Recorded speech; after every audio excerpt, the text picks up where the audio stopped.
Lake Superior is a big lake, 590 kilometers east to west, 260 kilometers north to south, about 82,000 square kilometers surface area. Deepest point's over 400 meters deep. In general, the western part of Lake Superior is more Lake Herring or cisco, and eastern part is more whitefish. Minnesota waters encompasses about 6,000 square kilometers, which seems like a lot, but in reality it's only 7% of the total surface area of Lake Superior. We have 3 management zones. MN1 is the shallowest, most productive, and warmest of the management zones. MN2 has the deepest water closest to shore, and it sees frequent cold water upwellings, particularly with a strong west wind. MN3 is the largest of our management units. It has both deep water and what we consider shallower water habitats. And even though our shared, or our coasts are only 30 to 40 kilometers apart, the habitats in Minnesota and Wisconsin waters really couldn't be more different. The bathymetry of the North Shore is really deep. We have a deep water trench that is over 200 meters deep. That is more conducive for the pelagic behavior of cisco, whereas the warmer, shallower, more productive waters of the Apostle Islands, where we are now, is more conducive to lake whitefish. The cisco fishery in Minnesota is really a small boat fishery, and what we consider small boat fishery is our commercial operators operate out of 17 to 18 foot herring skiffs, as they call them. These are similar to the vessels that have been used for centuries along the North Shore. I imagine they would like to use larger vessels, but really the geology of the North Shore really limits the size of vessel that these operators use. Unlike the Apostle Islands where we are, there's always a leeward side depending on the wind direction. The exposed shoreline of the North Shore, other than a west wind or a north wind, it really creates a lot of waves. And small boats allow our commercial operators to get out on the lake quick and get off. The other benefit of the small boat is the way that they set nets. Our guys are fishing suspended gill nets close to the surface. With these small boats, they're single operator boats. They pull up to the net, they can lift it up out of the water, put it into runners along the bows of the boat, and they can shimmy their way across the net. So the net is actually acting as an anchor, holding them in place. So they shimmy their way along the net, pulling fish out as they go, and they can get in and off the water quickly. When they're done lifting the net or they're done checking the net, they pick it up and they can set it back over and they're fishing again. So rather than taking a lot of time of picking an entire net up and resetting it, they can get on and off the water really quickly. These smaller boats also give them the ability to pull them up on shore and get them out of the waves. The majority of our commercial operators either have a fish house or they live right on Lake Superior. So looking at the history of commercial fishing in Minnesota, since 1913, peak production for cisco and lake trout really was the 1920s, 1930s. Through time, those fisheries declined.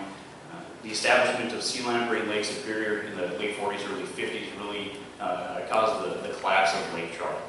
Cisco ended up holding on for a little while longer, but in 1973, Minnesota DNR instituted a closure in the November fishery for cisco. The November fishery is when these cisco are forming large spawning aggregations. They're easy to catch. A lot of pollination can get taken out in a short period of time. So since 1973 to 2006, we had a closed November fishery. Those populations rebounded enough in 2006 to where we reopened that November fishery.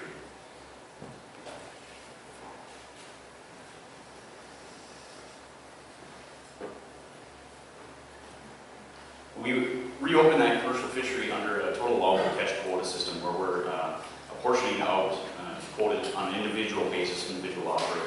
We use hydroacoustic assessments to estimate spawning stock biomass, and that's really the basis of how we apportion out our commercial harvest. We've been doing hydroacoustic assessments in Minnesota water since 2001, but those assessments were not set up to assess spawning cisco biomass. What they were set up to do was monitor crayfish biomass for rehabilitating lake trout population. Through time, especially when we opened up that 2006 fishery, we needed a way to estimate biomass. We used this hydroacoustic assessment as a way to do that. Dan Ewell, a researcher with the USGS in Ashland, and other folks recommended, based on the hydroacoustic work that they've done, is if you're going to use hydroacoustics to set or to estimate spawning stock biomass, the best time to do that is November. We were doing it all in August. So in 2014, 2015, we did a paired hydroacoustic assessments on Lake Superior. And what we see between 2014 and 2015, we see an increase in spawning stock biomass in our August surveys. And we look at our October surveys, and our October surveys are actually showing us a decline in biomass, which is realistically what's more likely happening in Lake Superior. Now, the way that we apportion out our quotas, we can set estimate spawning stock biomass. We're very conservative in our allocations in Minnesota. We put 95% confidence intervals around those estimates. We use the lower 95% confidence intervals. We then, based on Lake Superior Tech Committee, which is a group of researchers, managers, and biologists, they recommended to ensure sustainability not to exceed the 10 to 15% harvest of spawning stock biomass. Again, we're very conservative. We use 10%. So when we're putting out the final quota number for all Minnesota waters, it's 10% of the lower 95% confidence interval for that spawning stock biomass system. It's worked well for us. As you see, looking at individual commercial operators, some operators catch their quotas right away. Other operators don't come close to setting or catching their quota. So sometimes it has to do with mechanical failures, sometimes it's weather, sometimes it's the fish just aren't there. So on an individual basis, some exceed, some hit it, some don't. Looking at Minnesota water wide, other than 2009, the quota compared to the harvest, we've never reached our quota Minnesota waters wide. So the system that we have has been working well for us. Looking at harvest in the cisco and the flay fishery, in the flay and roe fisheries, every month other than November is the flay fishery. November is the roe fishery. The dark gray bars here are metric tons of harvest in the flay fishery. The light gray bars are metric tons of harvest in the roe fishery. The red bar is when we shut down the fishery in '73, the November fishery. The green bar is when we opened it back up.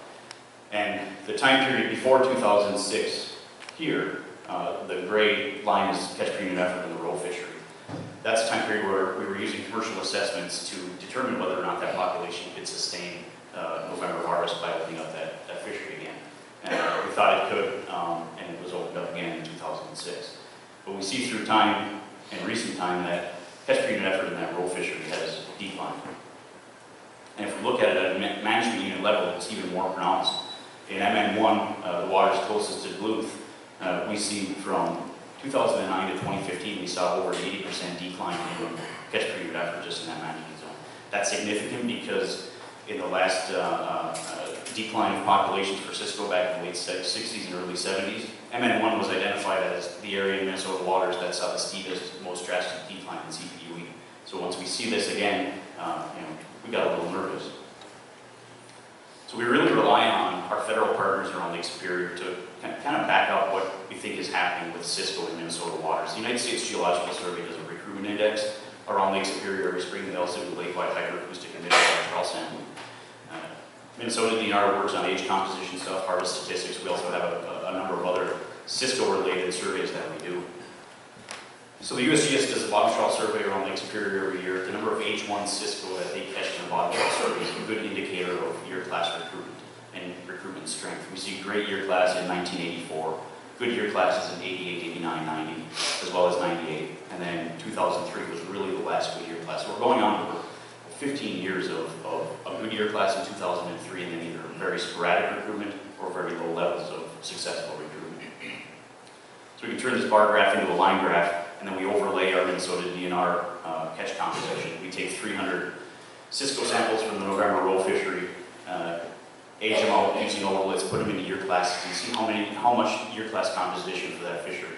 You see in November 2016, so just last year, there's really only 2 year classes sustaining that roe fishery. It's the 03 year class, which is now approaching 14 years old, and the 2009 year class, which was a weak year class.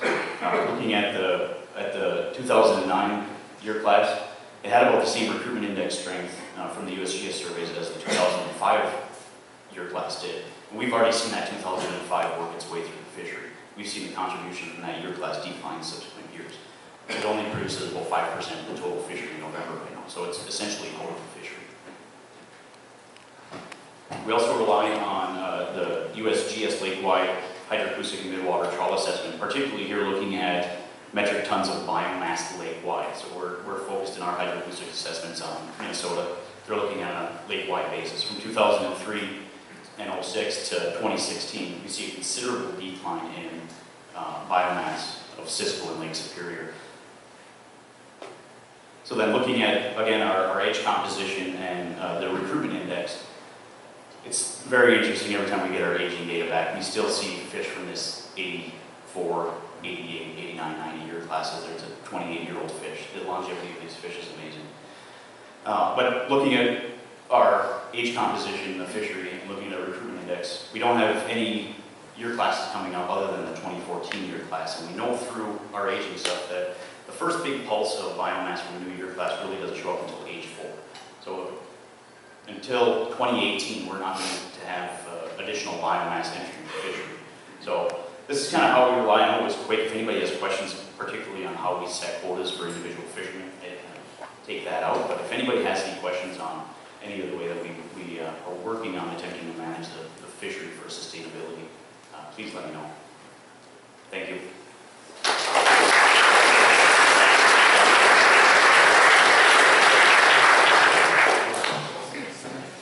3 minutes for questions. Yes, sir. So, given that you're still picking up fish from that 2008 recruitment team, like why do you think the 2005 was just so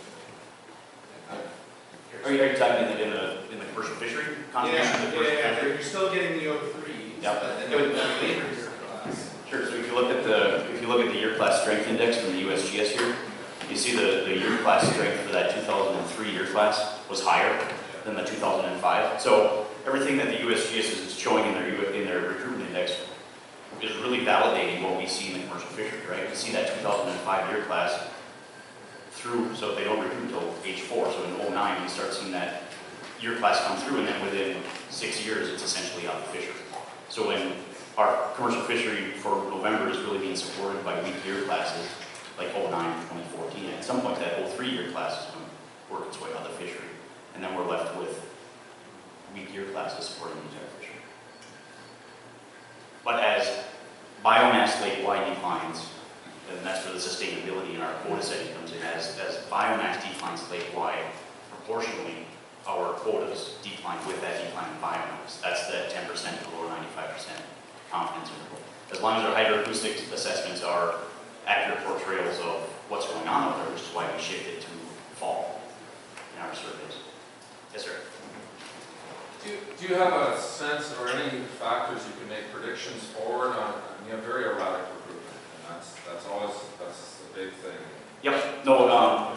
What we work really hard on is trying to set expectations in the fishery, right? And we know every year I look forward to the USGS survey data coming out, because if they pick up a lot of H1 cisco in their assessment and year class strength looks like this, we know within 4 years we're going to have a good pulse of biomass coming into the fishery. So the survey essentially gives us a 3-year heads up of whether or not there's biomass coming into the fishery. And then we have other netting assessments that we do, that we'll pick them up at age 2, we'll take them at age 3. Sometimes we'll catch the fastest growing age 2s in a year. There's no correlate